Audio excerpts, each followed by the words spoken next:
साथियों, कोई देश जब समय पर सही फैसले लेकर सही नीयत से सभी का साथ लेकर चलता है तो उसका तेजी से विकास होना निश्चित है।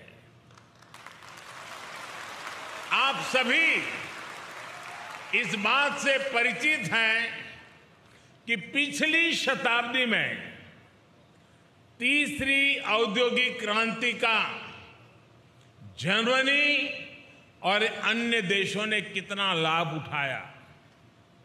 भारत उस समय गुलाम था और इसलिए वो इस दौड़ में भी बहुत पीछे रह गया।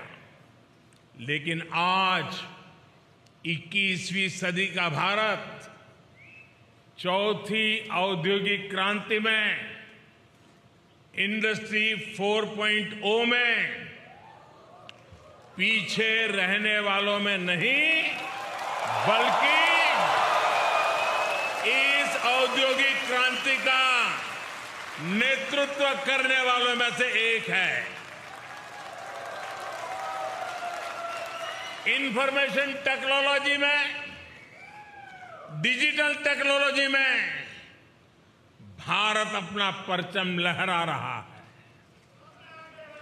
दुनिया में हो रहे रियल टाइम डिजिटल पेमेंट्स में से 40% ट्रांजैक्शन भारत में हो रहे हैं। आज भारत डेटा कंजम्पशन में नए रिकॉर्ड बना रहा है। भारत उन देशों में है जहां डेटा सबसे सस्ता है।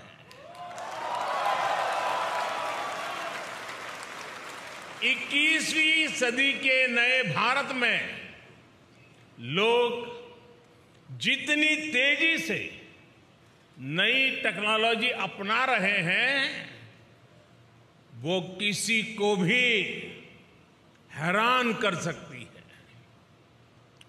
कोरोना वैक्सीन लगवाने के लिए, वैक्सीनेशन सर्टिफिकेट पाने के लिए बनाए गए कोविन पोर्टल पर करीब 110 करोड़ रजिस्ट्रेशन हुए हैं।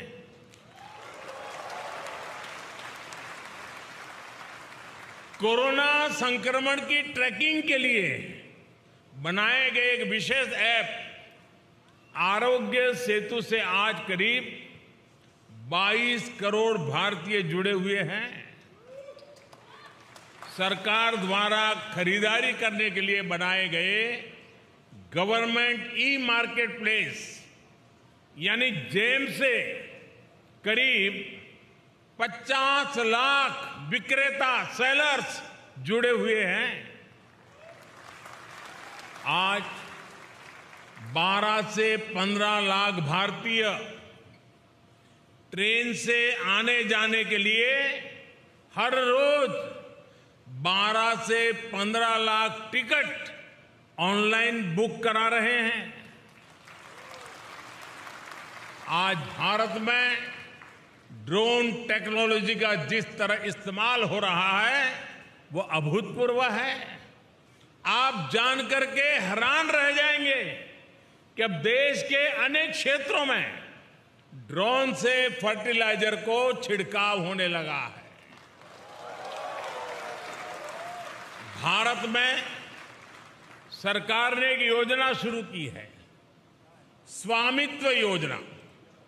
इस योजना के तहत देश के लाखों गांवों में जमीन की मैपिंग, घरों की मैपिंग का काम ड्रोन ही कर रहे हैं। इस अभियान के द्वारा करोड़ों नागरिकों को प्रॉपर्टी सर्टिफिकेट दिए जा रहे हैं। प्राकृतिक आपदाओं के समय, राहत और बचाव के समय भी ड्रोन टेक्नोलॉजी का इस्तेमाल भारत में लगातार बढ़ रहा है।